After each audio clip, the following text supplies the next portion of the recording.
किसान भाइयों, गेहूं की फसल में सिंचाई का कार्य प्रारंभ हो चुका है और सिंचाई देते समय यह एक महत्वपूर्ण स्टेज होती है जिसको CRI स्टेज बोलते हैं। Crown root initiations. इसमें अधिक मात्रा में फुटाव होता है और जड़ों का भरपूर विकास होता है। उसके लिए हमें अलग अलग तरह की खाद्य और सूक्ष्म तत्वों की आवश्यकता पड़ती है। खाद्यों की बात करते हैं तो उसमें हमारे को नाइट्रोजन, फास्फोरस और पोटाश होता है। और सूक्ष्म तत्व में हमारे पास बहुत सारे सूक्ष्म तत्व होते हैं। मैं गुरबाज सिंह विर्क अपने YouTube चैनल किसान वीर पर आप सभी का हार्दिक अभिनंदन करता हूँ।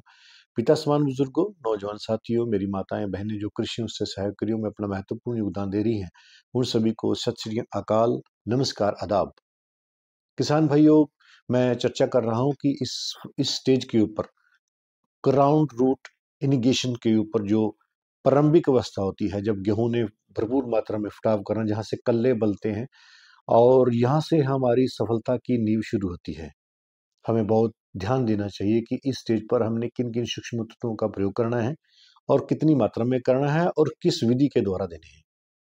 इसमें से सबसे एक महत्वपूर्ण सूक्ष्म तत्व है जो जिंक के रूप में कार्य करता है। गेहूं को जिंक की आवश्यकता प्रचुर मात्रा में चाहिए होती है। हालांकि हमने जो पिछले हमारा सीजन गया है, धान का सीजन गया है, जीरी का सीजन गया है, उसमें सभी किसान भाइयों ने जिंक का प्रयोग किया है। विज्ञान ये कहता है कि अगर आपने जीरी में जिंक प्रयोग कर ली है तो आपको गेहूं में जिंक देने की आवश्यकता नहीं होती है। लेकिन फिर भी किसान भाई दे रहे हैं। बहुत सारे किसान भाइयों के फोन आए हैं मेरे पास। तो अगर आपकी फसल, गेहूं की फसल को जिंक की आवश्यकता है तभी दीजिए। अगर नहीं है तो जानबूझकर अपना पैसा खराब मत करें। कोशिश करें कि उत्पादन लागत को कम किया जाए और अपना मुनाफा बढ़ाया जाए।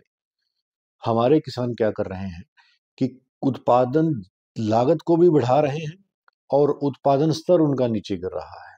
ये बड़ी दुर्भाग्य की और दुखद बात है। ऐसा कदापि न करें। अ, पैसा बहुत मेहनत के साथ कमाया जाता है, उसको व्यय मत करें, व्यर्थ मत गवाएं। किसान भाई, अगर किसी सूक्ष्म तत्वों की खाद की आवश्यकता है तो जरूर दें। हमने डायमोनिया फास्फेट अधिक मात्रा में देना शुरू कर दिया है। एक्स्ट्रा हमारे खेतों में पड़ा हुआ है, शुष्क अवस्था में पड़ा हुआ है।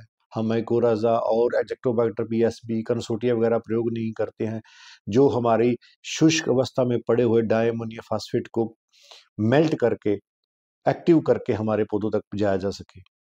हम उन चीजों के ऊपर ध्यान नहीं दे रहे हैं। इसलिए जिंक एक महत्वपूर्ण कंटेंट है। अगर आपको अपनी गेहूं में थोड़ा पीलापन दिखाई देता है, जिंक की कमी होती है, तो जिंक की कमी होने पर आप उसमें जिंक का प्रयोग कर सकते हैं। उस प्रयोग करने के लिए अलग अलग ग्रेड हमारे पास उपलब्ध है। सबसे पहले हमारा ग्रेड आता है जिंक 21% में 10 किलो की पैकिंग में आता है।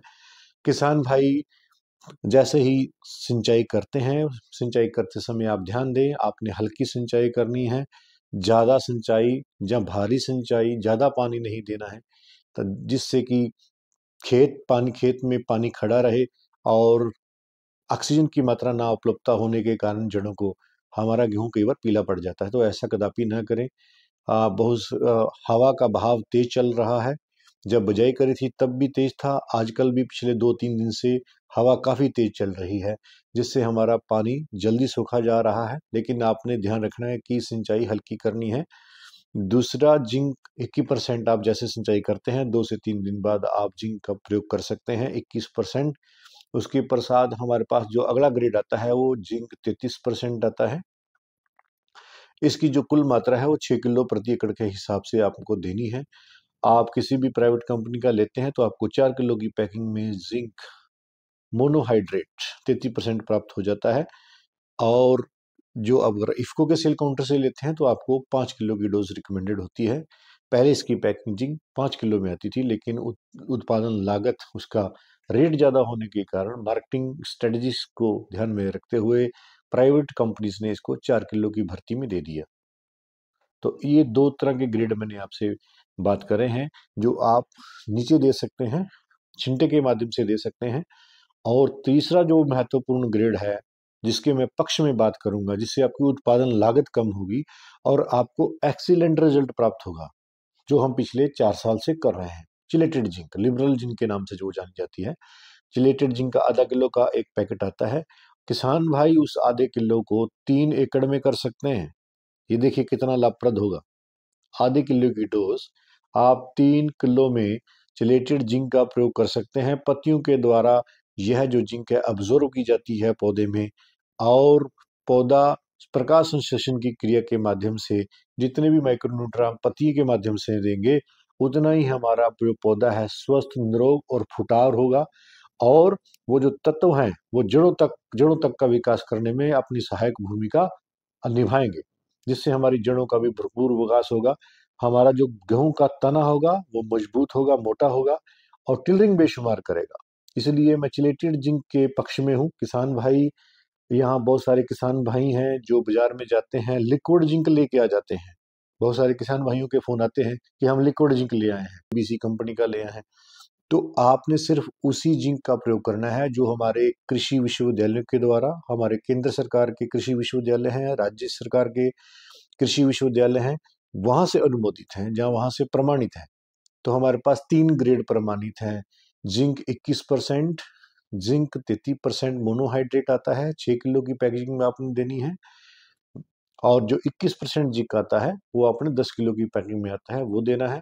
जहाँ मैं जो तीसरे पक्ष की बात कर रहा हूँ, जिसके ऊपर मैं पूरा जोर दे के बात कर रहा हूँ कि आपने चिलेटेड जिंक लेनी है आधा किलो, उसको आप 3 एकड़ में 150 प्रति एकड़ के हिसाब से 150 से 200 लीटर पानी में डिल्यूट करके आप उसको दे सकते हैं। कहना अगर 3 किले में कर रहे हैं तो आप 550 से लेके 600 लीटर पानी लेकर उसमें आप स्प्रे कर सकते हैं। इससे हमारी जो जिंक की जो कमी है वो हमारी फसल में पूर्ण हो जाती है। इस जिंक का महत्वपूर्ण कार्य ये होता है कि ये क्लोरोफिल के माध्यम से, प्रकाश संश्लेषण के माध्यम से क्लोरोफिल अधिक बढ़ाता है। पौधों का जो सूक्ष्म तत्व होता है उसमें ये उसकी कमी को पूर्ति करके पौधे का भरपूर मात्रा में विकास करने में महत्वपूर्ण योगदान देता है, जिससे हमारा झंडा पत्ता मोटा और चौड़ा होता है, और जो बाली का लेंथ होती है वो लंबी होती है, और बाली में जो दाने हैं वो काफी मोटे चमकदार होते हैं, और जिससे हमारा उत्पादन बढ़ता है। तो जिंक के ऊपर मैंने आपसे चर्चा करी है इस वीडियो के माध्यम से। आप अगर जरूरत है तो जिंक दें। इसी के साथ साथ मैं मैग्नीज और मैग्नीशियम, इनकी क्या महत्वपूर्ण भूमिका रहती है उसके ऊपर अगले वीडियो में चर्चा कर रहा हूँ। इसके साथ वार्ता को विराम देता हूँ। जय जवान, जय किसान, जय विज्ञान।